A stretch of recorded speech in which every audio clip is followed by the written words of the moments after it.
It's time to clean the winter blues out of your house. You should really check out Greenland Pro Cleaning. They're locally owned in Asheville, they're eco-friendly, allergy-friendly, and they only use products certified by the EPA. Greenland Pro Cleaning has easy online booking, and you can get a quote in under a minute. Use the code OVERLOOK at checkout and get $60 off your first cleaning. Cross spring cleaning off your to-do list by visiting greenlandprocleaning.com today.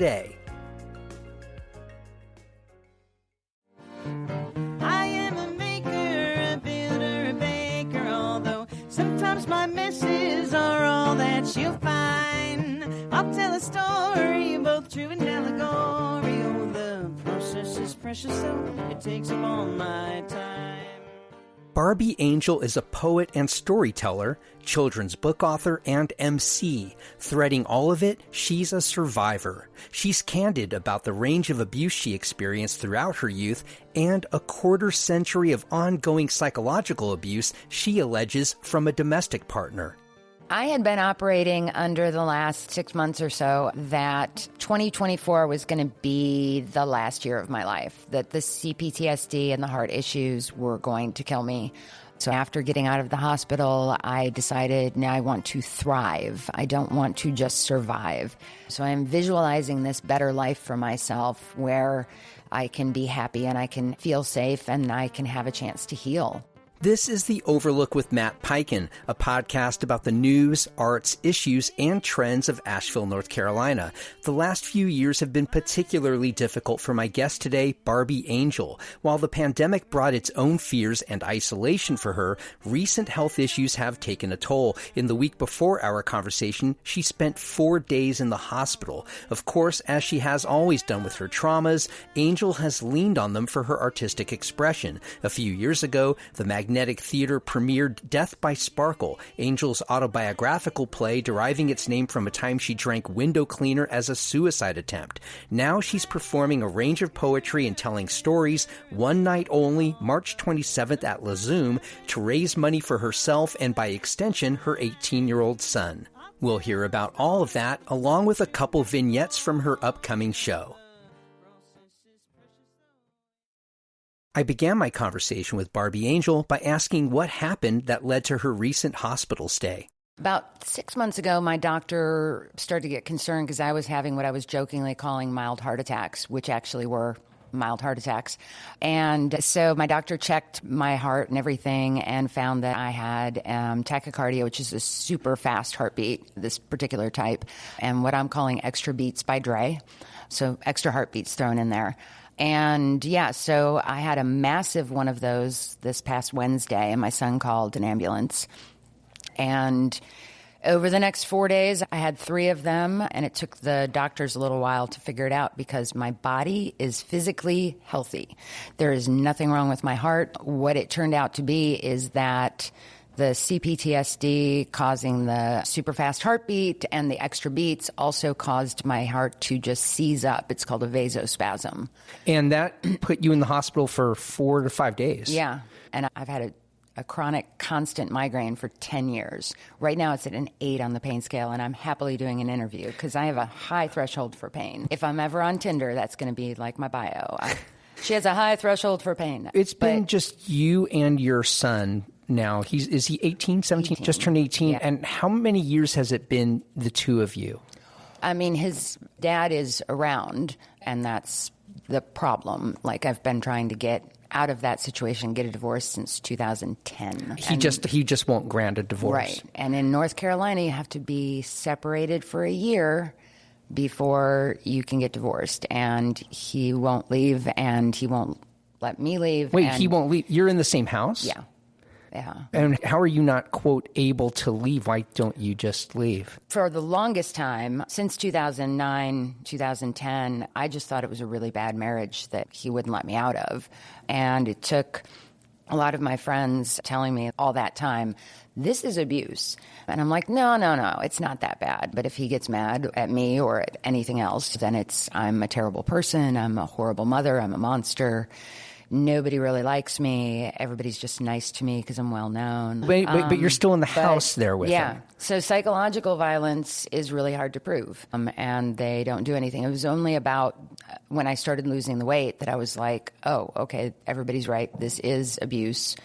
And I started trying to deal with that. But it took me a while. I have spent the better part of the last 15 years raising money on stages as an MC and poet, promoting places like Our Voice and Helpmates, the domestic violence agency. And you sought help from them. Yeah, it took me quite a bit of time. Like, it was just in January that I finally went to them because, again, there's a lot of gaslighting and saying I'm overreacting and I didn't say that and so on and so forth. And so I just kept thinking it was all me. It was me just not being a good person. And all this time you've made art. You've been an artist and performer. Has all of this, what you've been suffering through and dealing with health-wise, psychologically, physically, and otherwise, have you always funneled that into your creativity, or were you always trying to keep it separate? A lot of the stuff I have written has been about either the things in my life, the living in the orphanage or on the streets as a kid, or sexual assaults or whatever. I just this past year started really writing about this situation. I had been, prior to my son's dad, I had been in a physically violent relationship that was like 9 months, and I just had no idea. Like, you never have any idea going into it. You're just like, oh, wait, hold on. And so I had written about that, and like that's in my autobiographical play, Death by Sparkle. But aside from the shame that you have from being in a situation like this, I was trying to keep it all from people. Most people didn't even know I was married or anything, or that he even existed. Yeah, you've been, at least, you're very active on social media, at least on Facebook posts, and you and I don't know each other really outside of my journalism and talking to you in that capacity. And I thought you were a single mother with a teenage son. And people will pop up with that every so often and be like, oh, single mom. Nope, not a single mom. You said you spent time in an orphanage. You said, I did. Did you have any relationship with your birth parents? Yeah, I had parents, and my mother is, I hope she hears this, my mother is very abusive. And when I was 11, she left us, my older brother and sister and I, and she was abusive to my father too. So he was like really unable to, I think, function. So we lived on people's couches and in different places for about 2 years. And then when I was 13, I was homeless in Joliet, Illinois, as were my brother and sister, for about 2 months. And that's where you grew up, was Joliet? I grew up in Illinois, all over Illinois. Okay. But homeless as a teenager in Joliet. Yeah, which is not a fun place to be. I haven't heard Joliet's a fun place anyway. Yeah, so. My father was a prison guard. That's how I was in Joliet. They had already been trying to get me into this children's home. It's at the time had about 300 kids. It's sponsored by the Moose organization. So if you're a Moose member or Woman of the Moose, thank you so much. And yeah, it's run like an orphanage, like a huge institution, huge campus. And my parents had already been trying to get me in there, I guess, since a few months before I was homeless. So yeah, they put me in there. Once that happened with you, did you never know from that point forward really a life of normalcy in the home? No, my mother's abuse was very much like mental and emotional, telling us that she hated us or she was going to kill us. I cut off contact with her in early 2020 after 4 days of having gone out to help her move in Arizona, and 4 days of her telling me, go to sleep, I'm going to kill you in your sleep, or I'm going to kill myself and make it look like you did it so that you go to prison and you never see your son again. So you obviously grew up in a lot of turmoil.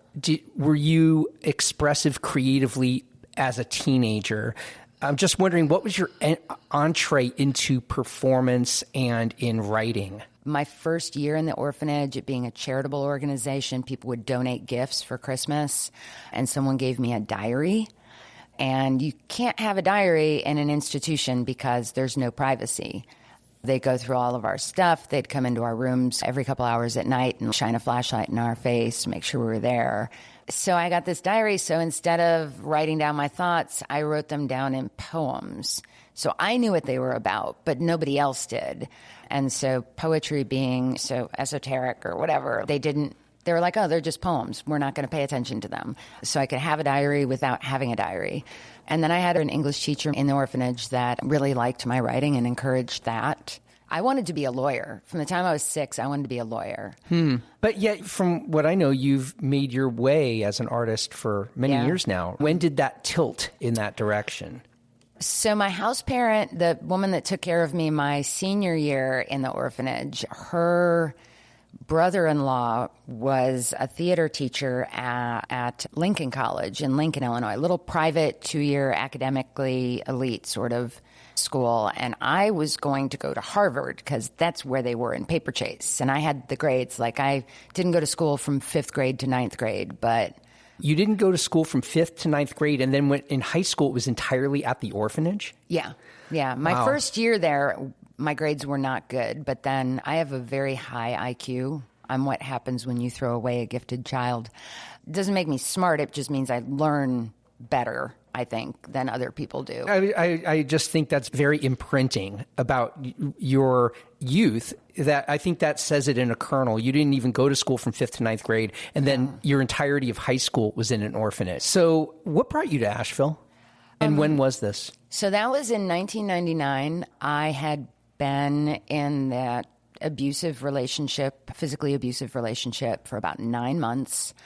And the guy that I was with got me pregnant and also had been cheating on me and got his ex-girlfriend pregnant. So I was like, I need to leave Illinois. And I chose North Carolina because I had a cousin in Raleigh, and I did poetry at a bar, and I was really one of the few people successful at doing it back then. Was that your first time ever performing your poetry? No. The guy that got me to go to Lincoln actually is the person that convinced me to be a writer instead of a lawyer. My parents were super disappointed, and he taught me acting and that, but he also set up my first gig at a Barnes & Noble in Bloomington, Illinois. So you came to North Carolina in 99. What steered you to Asheville? This musician that played guitar and his girlfriend at the bar Lizard's Lounge in Bloomington where I did poetry, they were like, oh, hey, we heard you're moving to North Carolina. Asheville is a much better place for you. And of course, back then, Asheville wasn't a destination for anybody, really. It was very different than it is now. And they're like, you could stay with us. And so I was like, okay, I didn't really care where I went. They'd told me about all the places I could perform and how artistic it was at the time and that. Did you find a quick home? Did you find your people? I drove here. I sold everything I owned, grabbed my dog, bought a van, and drove here. It was a Wednesday night and got to Asheville just after midnight. And Thursday evening, Bean Street's downtown, the coffee house that used to be downtown, had their open mic, and I was there. The next night? The next night. And Richard, who owned Bean Street's, fell in love with my weird poetry. Everybody called me the Bitter Poet Girl because I had a poem I did called Bitter Much back then. And I was well known within a week here. Do you think it was because content-wise you were fearless about exposing yourself? Yeah. Absolutely. And a lot of my pieces are very accessible to folks that wouldn't normally go to a poetry event. There's a lot of rhyming poetry. It's also very simple words. Is that intentional, or did that just organically develop as your style? Yeah, it is just the way that I was always a big fan of Shel Silverstein and Dorothy Parker and lyrics, which are just poems, set to music. And it took me a while to actually start writing in free verse because my brain thinks in rhyme when I'm writing. Right. So there was like these very lyrical rhyming poems with very dark messages. And usually at the end, there was some sort of O. Henry twist. Also, you came of age at a time when that kind of poetry, this sort of cathartic tell-all poetry, was starting to come in vogue nationally. I'm just curious, when did you start developing the material that led to Death by Sparkle, your first autobiographical show? I went to a lot of therapists and psychiatrists over the years. The orphanage, they didn't have any oversight when I was there. I was never sexually assaulted by anybody who worked there, but was by many of the guys that lived there. And I tried to, actually during the Me Too movement, I tried to do the math. Like the first year I was there, probably 250 separate sexual assaults. What? To you? To me. 250 in 1 year? Multiple times a week. During the summer and winter break, I lived in the health center there because I drank a bottle of Sparkle window cleaner and tried to kill myself. And so these therapists would always be like, you're a writer, you should write about this. That would be the best therapy. Like every single one of them. Rodney Smith and I used to do a lot of writing together, and we decided to write my story as a play. And it never really went anywhere. We had a lot of great ideas. And then when Katie Jones at Magnetic started the new play development program, she came to me and said, we want the first play that we do to be your story, and I will help you write it. And so she was my dramaturg, and we curated this whole thing together. Your stories, which are born from trauma, they're intimate, and they're your stories. Katie's fantastic at what she does, but bringing somebody else into your story process and shaping it into something theatrical, what did that do, do you think, for your stories, and how did that affect how you were processing your experiences? It was very weird to do that. Katie and I were very close friends, so she knew a lot of my life. There were still things that I would tell her that she had no idea. And she wanted me to write it and be more theatrical with it. As a writer and you're writing your autobiographical play, I wanted to be very linear, very not, this is exactly what happened, and you really need to shape it a little bit. Why do you need to shape it? Well, some of the things like you don't want to show 250 sexual assaults. I was raped in college twice. We didn't want to show both of those. The amount of times that I did try to end my life in the orphanage, like they didn't need to see me taking 60 pills when I was 17. The drinking the bottle of window cleaner was a better way to go. And then at the time I was still trying to keep my son's dad out of it, even though Katie was very certain that it was an abusive situation. He's not mentioned in the play at all. Again, going back to my knowledge of you, I didn't know about him. Yeah. You've been, at least in your social media posts and how you present, it's you and your son. And Death by Sparkle, he's not mentioned at all. Yeah. Were you aware in the back of your mind, I am leaving out a big part of the fire in what's happening in my life now? Yes. And part of that is, part of the gaslighting is using anything that you're ashamed of or anything that you're proud of against you. And he has, throughout this whole 25 years, used my past traumas against me to say I'm crazy because of these things that happened to me, or were done to me, I should say, or I just want to be a victim. And so the reason I did Death by Sparkle, or the reason that I tell my stories about sexual assault on stage to raise money for Our Voice or whatever, is because I want people to see me as a victim. And I really do not. But hearing that all the time, like, makes you think maybe they're right. So Death by Sparkle, as successful as it was, you had great feedback on that show. I did. Oh my God, it was fantastic. And it was exactly what I was hoping it would be, the response to it. Because I am well known in town, I was worried that people were going to show up just as an oddity, like those therapists. Oh wow, this is all very interesting. And they're thinking, I'm going to write a book about this person that had all these traumas, and it's not, I'm going to help this person get past all these traumas. Yeah, but at the same time, you're presenting, look, your show, even in the title, Death by Sparkle, it's a twist on, you tried to kill yourself by drinking Windex. And so there is a sensationalism to the very nature of your story. And when you're putting it on stage, you have to imagine, it's not necessarily an oddity, but you're revealing yourself in this public way, and you can see why people would come expecting a spectacle in a sense. And I thought that's how they would leave as well. And instead, there were all these people that came up to me that said they felt seen, that they saw themselves in the things that had been done to me. I believe that we are the choices we make. So this is done to you. What do you do about it? And they saw themselves in the things that I had done to get through the traumas and all of that. And so it was a lot of people saying they felt healed in ways from seeing this, or less alone. People see what I am vulnerable about on social media, but they don't see that when I was telling my stories during the Me Too movement, probably 50 people privately messaged me, and I was their outcry. I was the first person they ever told about their being sexually assaulted. More after this. You can't just have a TV and stereo anymore. Now they're part of fully automated, energy-efficient smart homes. The good news, if you live in or around Asheville, Robbie Matrani of REM Audio and Video has you covered. REM offers an array of sound, video, lighting, security, and network services, all controllable at your fingertips from anywhere. REM is a registered dealer for all the major brands and can customize a plan for any budget.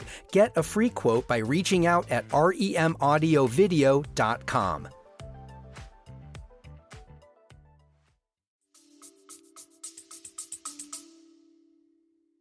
You were talking about just a moment ago, you need to raise money, and you're presenting your new show as a fundraiser. It's a one-night only performance, at least at this point. When I saw that, I thought, oh, this is probably the most presented form of busking that I have seen. Yeah, my last solo show, just me on stage doing my own poetry, was at Tressa's in 2012. And it was a fundraiser for my book, Roasting Questions, my children's book. So this is just me. It's a 90-minute show, and there'll be like a 15-minute intermission. So it's just me on stage for 75 minutes. And it's a mix of theater and poetry? What is it? Yeah, so it's going to have poetry through the decades, because I've been writing poetry since I was 13. So it's going to have a variety of poetry through the decades, some funny stuff, some dark stuff, some very vulnerable stuff that I don't usually perform in public. One piece that's incredibly risque. And then it's also going to have some Princess Clotilda, my character that I created for Rodney Smith's sketch comedy series. And she's an inappropriate fairy princess that has a kids show and talks to kids about things that she probably shouldn't talk to kids about. And she's very funny. And then it's going to have a couple pieces from Death by Sparkle. Here, I asked Barbie to perform a couple of her pieces that she'll have in her show at LaZoom. This is called The Car Accident. A friend of mine got into a car accident last week. It happened after midnight on a back road and in the middle of nowhere. The driver of the other car got out after the crash. He stumbled around, obviously drunk or high, threw up by the side of the road, and then took off. He didn't say a word to her. She's making a pretty big deal out of it. I'm not sure why. Her car was just a little dented, and her insurance should cover it. She'd called me at 2 a.m. from the hospital and asked me to come get her. And since then, the car accident is all we talk about. Except for times she's crying about it or ignoring me while she's brooding. I love her, but she's a bit of a drama queen. She says she has nightmares every time she closes her eyes, and sometimes she'll freak out for no reason. She's in the car again. It's weird. She doesn't realize she should just learn from her mistakes and move on. Why was she out in the middle of the night? And it was a Saturday night. She should have known there'd be drunks. Why was she on a desolate road? Areas without streetlights are way more dangerous. I asked her if the guy had been swerving or behaving erratically before the crash, and she said that he was. But she said she didn't think anything would happen. Like, seriously? That's a huge red flag that should have told her to drive more defensively.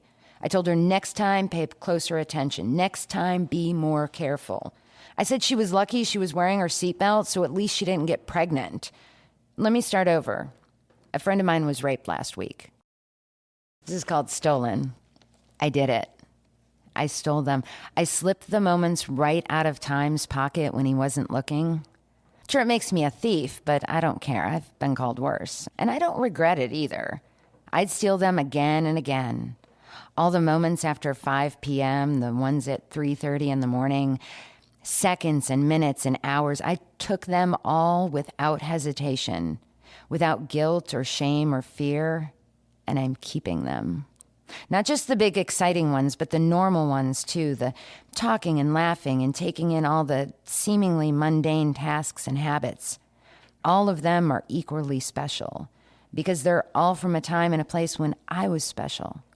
They were seconds of being happy. They were minutes of being overwhelmed by everything. They were hours of feeling like a whole person, of feeling at peace. They're mine. They're all I have left to remember, but time is not getting them back because I don't know when he'll be so careless with his moments again. You mentioned you wrote a children's book. I didn't know that. Talk about this children's book and what was the impetus behind it. When I was living in Illinois, I did the bar poetry, the rhyming stuff, and a lot of it was funny. And I was asked to do this First Night at Illinois State, which is a non-alcoholic... I know First Night. Non-alcoholic event for New Year's Eve. Yep. And they said half an hour of your bar poetry for the adults. We'll pay you $75. This was in 1998, I think, coming into 1998. And that was a lot of money back then. I don't think it would pay my parking meter today. But so they loved it. And they're like, we want you back next year, but we also need a children's poet. And I was like, what does that pay? And they said $75. And I'm like, I'm a children's poet, which I wasn't, but I had a year. And so I took swear words out of the bar poetry. I don't know if I can swear on this show, but I took like BS out and I changed it to chaos, and they became children's poems. And you turned those into a book? Yeah, I continued to write children's poetry in that. Like Shel Silverstein and Maurice Sendak, I don't write for kids. I write and people say kids would like that. So I'm not ever talking down to them. Grateful Steps Publishing here in Asheville came to me after, I think it was the first year that I was named a Best of Western North Carolina Poet for Mountain Express, the readers poll. And they said, actually, Laura Hope Gill said, Shel Silverstein died. He died in 1999. And we've all been waiting for the next one. And we think you're it. So I remember that quote forever. They asked if I'd be willing to write a children's book. And I also draw. And so I illustrated it as well. They published it. It came out in 2012. I used to do a lot of children's shows with it and stuff at schools. I did my book release at the Hop West. And I am doing a show with them for the book. Actually, April 6th, they're now in partnership with Malaprops. Malaprops carried the book, and they're actually going to be at the show selling the book. So after your performance of Uncensored and your book event, what do you have happening? I had been operating under the last 6 months or so that 2024 was going to be the last year of my life, that the CPTSD and the heart issues were going to kill me. And so I wrote my will. I had my son named my healthcare power of attorney. I even started planning the memorial service for after I died. It's going to be a big party. But this show was going to be to raise money for my son and for me, ideally, but definitely for him. And with the extreme weight loss, I'm exhausted all the time. And then with the heart issues and stuff, I didn't know how much longer I'd be able to perform, to get on stage and do the thing, because it takes a lot of energy. So that was the impetus for doing the show. People had been saying I should do a GoFundMe, and I thought, I'm a performer, but it would be better for me to give people something for their money. So after getting out of the hospital, I decided now I want to thrive. I don't want to just survive. I'm actually doing the visualization thing that, I've been hearing about since I moved to Asheville in 99. I finally got it. So I'm visualizing this better life for myself where I can be happy and I can feel safe and I can have a chance to heal.